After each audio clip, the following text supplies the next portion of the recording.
Salut les no feeders, et comment ça va? Aujourd'hui, on va parler du laptop qui est le dernier bottleneck. Quelle est l'idée de cette présentation?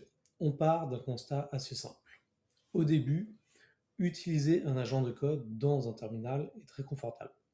On lui donne une tâche, on regarde le résultat, puis on passe à la suite. Mais quand on commence à utiliser plusieurs agents en parallèle, le problème change de nature. Le sujet n'est plus seulement la capacité de l'agent à produire du code, le sujet devient l'organisation du travail autour de ces agents. Qui vérifie les tests, qui pense à la sécurité, qui se souvient de mettre à jour la documentation, qui conserve ce qu'on a appris lors de la précédente exécution. Ma thèse est que le dernier goulot d'étranglement n'est pas forcément le modèle ou l'agent.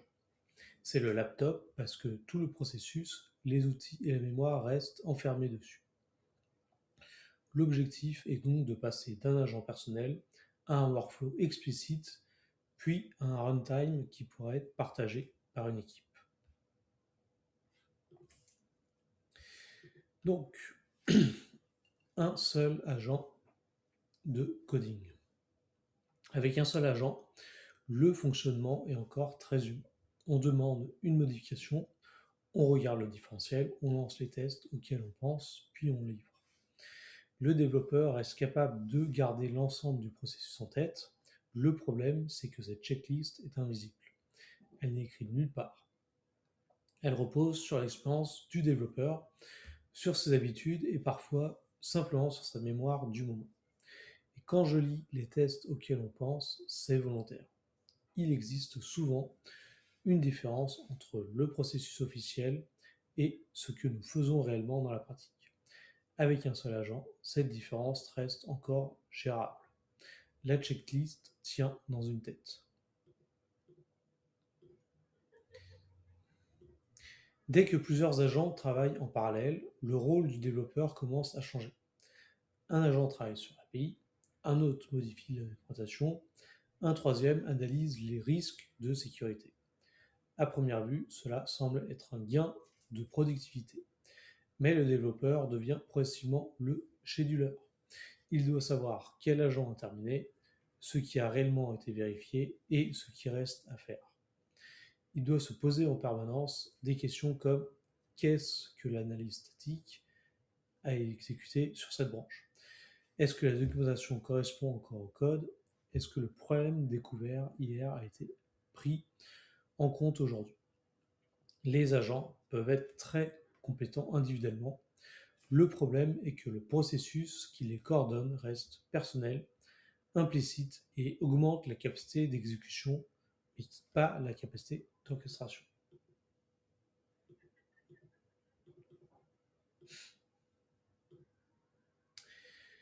Donc, le laptop est un silo.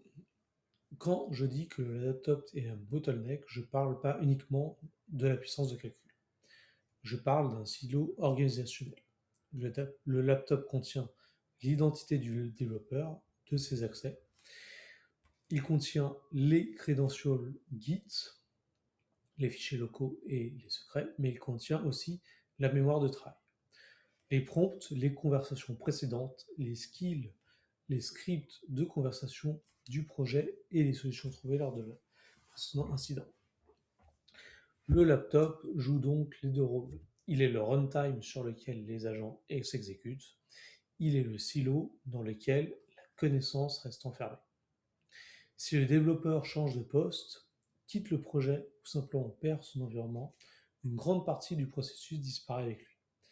L'entreprise conserve éventuellement le code produit, mais elle ne conserve pas nécessairement la manière dont le code a été produit, contrôlé et amélioré.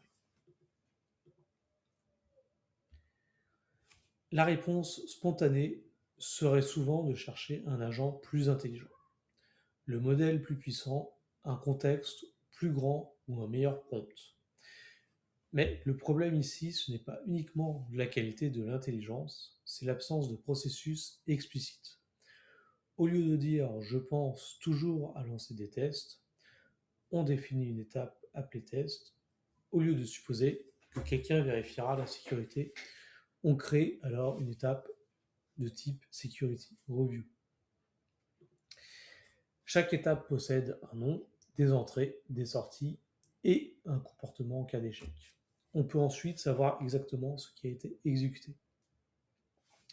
Le workflow transforme donc une habitude personnelle en un objet technique.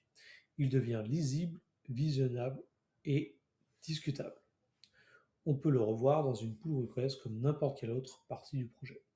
Le gain principal n'est pas seulement l'automatisation, c'est la visibilité.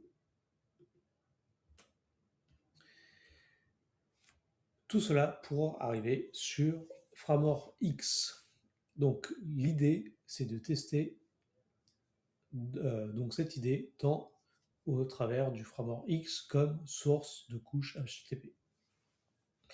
Framework X est un micro-framework PHP construit autour de React PHP. Il peut s'exécuter de la même application dans les contextes principaux, avec, on va dire, HTTP Server Runner, il fonctionne comme un serveur HTTP en long line command, et avec un SAPI Runner, on a la même application qui peut être exécutée derrière PHP-FM ou Apache. Les handlers peuvent retourner une réponse de type PSR7 classique, une promise, un générateur, et dans certains contextes, utiliser les fibers. Ce qui m'intéresse ici, c'est que Framework X peut recevoir une requête HTTP et garder un environnement synchrone actif. Il peut donc servir de porte d'entrée pour déclencher et observer des workflows. Mais il faut être très précis sur ses responsabilités. Framework X n'est pas un scheduler distribué. C'est une file de messages. Ce n'est pas non plus un environnement sécurisé pour exécuter des agents. Ce n'est pas une plateforme multi-tenant. Il fournit le runtime HTTP et pas toute la structure d'orchestration. Donc, la seconde couche ici, c'est Darkroot Flow. Flow définit un processus qui doit être exécuté après la réception de la requête. Donc, son modèle repose sur les jobs, les IP, les drivers, ainsi qu'une méthode await qui permet d'attendre à la fin du traitement. Une IP qui représente l'événement traverse le pipeline. Chaque job reçoit les données de cette IP, effectue le try, puis retourne les données destinées vers l'étape suivante. Flow Factory permet de définir la chaîne de job. MaxIP Strategy permet de contrôler combien d'IP peuvent être en cours d'exécution simultanément. Et HeroJob fournit un point de traitement lorsqu'une étape échoue. La séparation est donc très nette. Framework X reçoit la requête, Flow coordonne les étapes du try et Framework X gère le cycle de vie HTTP. Flow gère le cycle de vie du workflow. Les deux outils ne sont donc pas concurrents, ils sont complémentaires. Voici le fonctionnement complet du prototype. On a donc une requête HTTP qui arrive sur une route Framework X, un handler construit qui se déclenche ensuite le workflow. Le workflow exécute successivement plusieurs étapes. On a la validation de la demande, une analyse du changement, des tests, analyse statique, revue de la sécurité, documentation, revue finale et rétrospection. Au cours de l'exécution, le prototype enregistre une trace. Cette trace contient le statut de chaque étape, sa durée, sa sortie et ses éventuelles erreurs. À la fin, le résultat est renvoyé sous forme de JSON et enregistré dans un fichier dans var run. On peut répondre à une question très simple mais essentielle. Qu'est-ce qui a réellement été fait?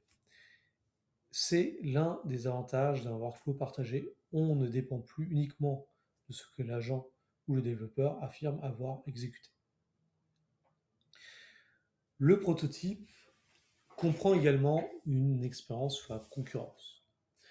Nous avons 3 IP ici pour chacun un traitement synchrone simulé environ 50 millisecondes.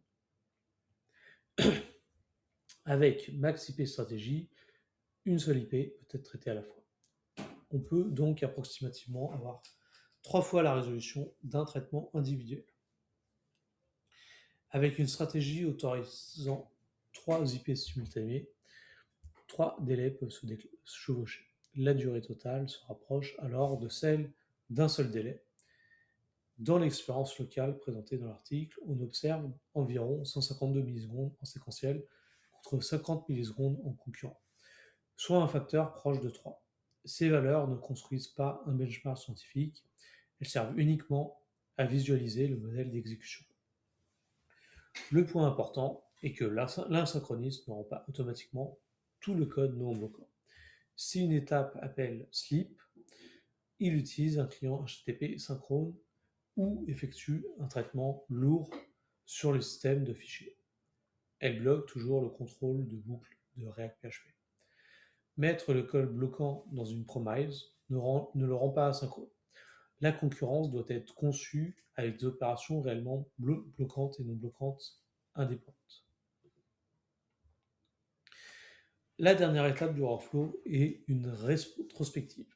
Elle regarde ce qui s'est passé pendant l'exécution, elle identifie une étape lente, un contrôle qui échoue, un avertissement récurrent ou une information manquante. Elle peut ensuite produire une suggestion. Par exemple, si la revue de sécurité échoue parce qu'aucun audit des dépenses n'a fourni, elle peut proposer d'ajouter une étape d'audit avant la revue finale. Mais cette étape ne modifie pas automatiquement le workflow. C'est une distinction importante. Proposer une amélioration n'est pas la même chose que de réécrire silencieusement le processus. On parle souvent de workflow ou d'agents qui ne s'améliorent pas automatiquement. Mais il faut distinguer au moins 3 niveaux. Donc, premièrement, c'est de conserver ce qui s'est passé. Deuxièmement, de proposer une modification. Et troisièmement, d'appliquer automatiquement cette modification en production. Le prototype s'arrête volontairement au deuxième niveau. Les propositions sont visibles, vérifiables et peuvent être discutées par l'équipe. Donc, qu'est-ce que le prototype ne prouve pas? Le prototype ne fournit pas de sandbox sécurisé dans le cloud. Il ne fournit pas de scheduler distribué. Il n'existe pas de broker décrédential permettant de donner à chaque exécution uniquement les secrets nécessaires. Il n'y a pas d'isolation multitenant. Il n'y a pas non plus de réécriture autonome et sécurisée du workflow. Enfin, ce n'est pas parce qu'un workflow est encodé localement qu'il devient automatiquement un workflow d'équipe. Pour qu'il appartienne réellement à une équipe, il faut aussi un déploiement commun, une persistance partagée, des droits d'accès, des logs et une gouvernance. Le passage au cloud est donc un problème différent. Installer le même code sur un serveur ne suffit pas. Une véritable plateforme d'exécution d'agents doit gérer les secrets, les permissions, les restrictions des réseaux, les quotas d'audit, de nettoyage après chaque run. FrameworkX et Flow explorent l'exécution et l'orchestration. Ils ne résolvent à aucun d'eux la couche sur l'infrastructure.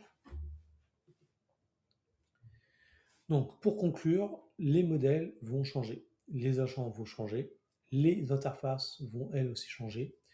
Aujourd'hui, on utilise peut-être Cloud Codex comme un autre outil. Dans 6 mois, les outils dominants seront peut-être différents. Mais le processus reste métier. Valider une demande, analyser une modification, contrôler la qualité, documenter, revoir et apprendre de l'exécution, ces 3 étapes restent utiles quel que soit le modèle utilisé. C'est pour cela que le workflow est la couche durable, un prompt délivré est difficile à partager, à vérifier ou à gouverner. Un workflow peut être versionné, exécuté à nouveau, observé et amélioré correctivement. La conclusion n'est donc pas que tout doit devenir d'un workflow contexte, c'est plutôt que les tâches importantes et répétitives ne devrait pas dépendre uniquement de ce qu'une personne pense à faire de son laptop. Le meilleur artefact n'est plus seulement le prompt qui produit un résultat, c'est le processus de l'équipe que peut exécuter demain. Inspecter des cas d'échec et améliorer dans une pull request. Et voilà pour ma part. Donc si cette vidéo vous a plu, eh bien moi je vous encourage à liker le post, à donner vos avis dans les commentaires. Et moi je vous dis à très bientôt et à la semaine prochaine, les No Life.